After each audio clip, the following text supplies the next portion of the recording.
What do the real estate numbers actually show us what's going on in the real estate market across the entire state? Well, my name is Jamin Goecker. I'm a realtor in South Central Alaska, and my mission is to help you to build an intentional and significant legacy for yourself and your family by coaching you in real estate. Sorry, it's been a long day. And I'm going to be telling you today what it is we're seeing that's going on in the biggest markets in the entire area, looking at Anchorage, looking at the MatSu Valley, looking at the Kenai Peninsula, and looking at Fairbanks. We're going to be just looking at the residential side, and we're going to be looking at kind of the big indicators for what it is that we can see for kind of the health of the overall market and try to give you some summary for what it is that we're seeing. Before we get started though, do make sure you give this video a like, subscribe if you haven't done so already, and let's jump into today's market update starting with Anchorage. Now, the first thing we're seeing in Anchorage is the number of properties available actually has decreased from the year before, which, that's kind of been the trend really for a couple of years at this point. We're seeing less and less and less and less inventory compared to what we saw the year before. This time last year, there's about 475 properties available on the market. Now it's about 366. So yes, despite how low the inventory got last year, it apparently can get lower in Anchorage. Now, the next thing that we're seeing is the number of properties that actually sold, not surprisingly, decreased as well. There was about 333 properties that sold this time last year in the month of September, and the number of properties that sold this year was about 250. You get to a certain point where there's kind of a threshold where we cross, and suddenly we're going to start seeing the total number of properties just kind of fall away and kind of drop down all of a sudden, which is really what we've been seeing in Anchorage for a couple months at this point. Now, some of you might be out there saying, well, that's clearly a sign that we're about to see a collapse and we're going to see a real softening up of prices and things are going to start going in the other direction. This is going to become a buyer's market. That's not what I'm seeing in the stats right now. They can obviously change moving forward. I'm just telling you what the stats are saying right now. So, average sold price is actually not decreased, but it has increased, and the rate at which it's increased has actually gone up, because this time last year there was an increase about 6.9% from the year before. Now it's 7.3%. So the rate at which it's increasing is actually speeding up. And the average sold price went from about $424,000 this time last year to about $456,000 this time this year. So not seeing the softening up of the market that a lot of people are saying. We're seeing less inventory available on the market. We're seeing less demand, but it's not really making it an even playing field just because we are seeing so much less demand. Now, let's go ahead and go take a look at our next market. The next market we're going to check out is going to be the MatSu Valley. So in the MatSu Valley, we're seeing that this time last year, there was about 390 properties available on the market, and now there's about 450. So the MatSu Valley is going to be different than most other markets we're going to look at, and that is that we're actually seeing an increase for the properties that are actually available, the active inventory, compared to the year before. So really starting since April, we've started to see kind of that progressive increase of properties that are available on the market. Now, one thing I would point out though, is that also, unlike the past couple of years, we're starting to see a little bit more seasonality play into it, because inventory went up and it peaked right around 520 or so, and now it's starting to go back down because it's the winter months and there's usually less properties that are available on the market at that time. It's probably not going to dip below where we were last year, but it's going to dip compared to where we were earlier in this year. So that's a big difference from what we've seen in other markets. It probably has more to do with the fact with this being such an area that has such a high demand for all the new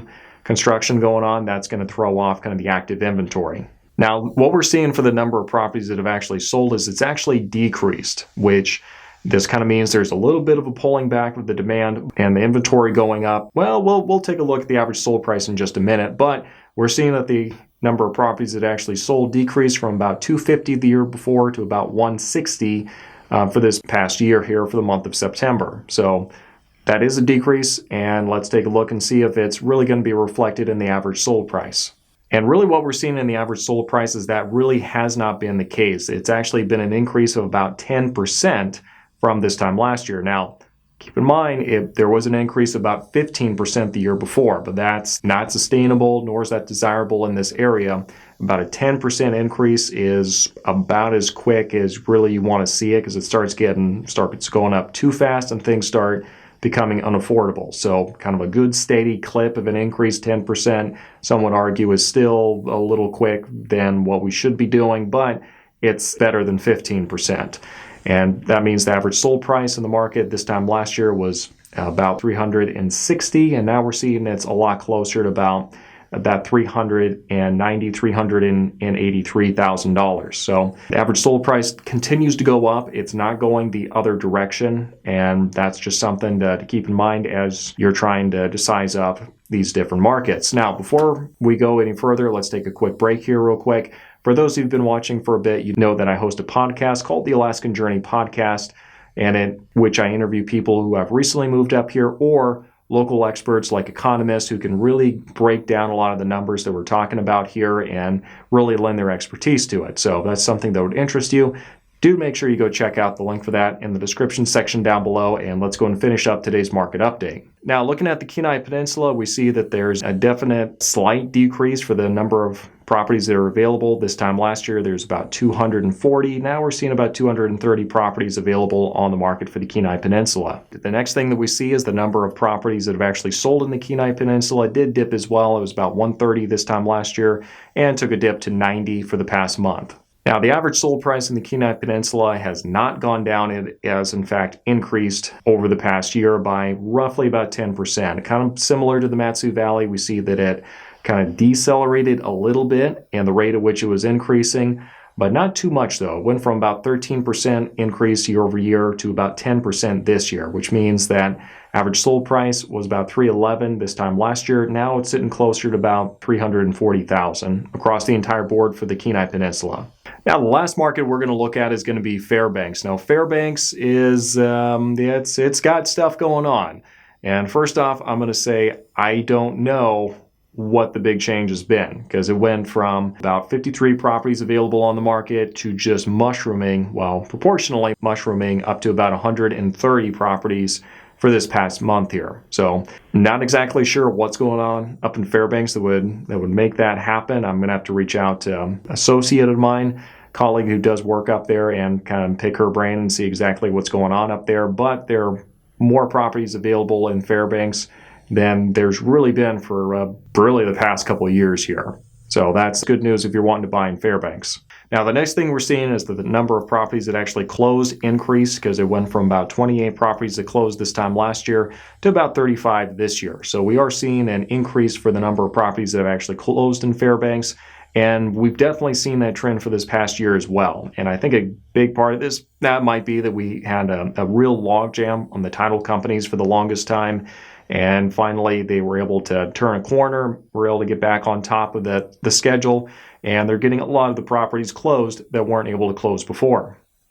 Now, last but not least, what we're seeing is the average sold price has in fact increased by around 11 or 12%. And we see that this time last year, there's about a 14.3% increase for the average sold price. So again, seeing a little bit of a drawing back for the rate at which things are increasing, but they're still going up. Now, if you're looking at the kind of the raw price here, their average sold price this time last year was about $288,000, and now you're sitting a lot closer to about $322,000. So definitely going up across the board there. So what does all this mean for you if you are a seller? Well, it means the market is still pretty favorable if you are a seller. You just have to make sure that you're not caught trying to, telling yourself that it's the same market that it was a couple of years ago or even 9 months to a year ago.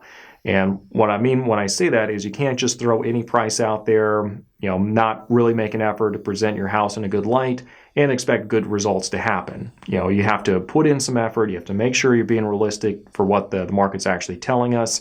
And if your house is not such that it's going to set a neighborhood record, you probably shouldn't try doing that. Just get the house sold and let it go from there. If you are a buyer and you're thinking about buying and you're hearing all this talk about the market bottoming out, and it's going to be a good time just to wait for that crash and jump in there, wait for interest rates to go down, you can do whatever you want. Me personally, I am not slowing down the rate at which I'm trying to acquire properties.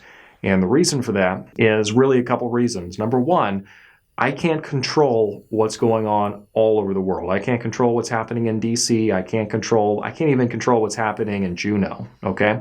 What I can control is the properties I'm acquiring and making sure that they make sense for what it is that I want to acquire them for. So if you're wanting somewhere where you can live, it makes a lot more sense in my mind to acquire a house right now, even at these prices, because there's really no indication that these prices are going to be going down anytime soon. Meanwhile, if you're trying to wait for the interest rates to go down, then you can buy something now at the prices that we have and then refinance once we get to a point to where interest rates hopefully go down some point. Honestly, I'm not really convinced that's going to happen in the near future. I could be very wrong. It's not my industry.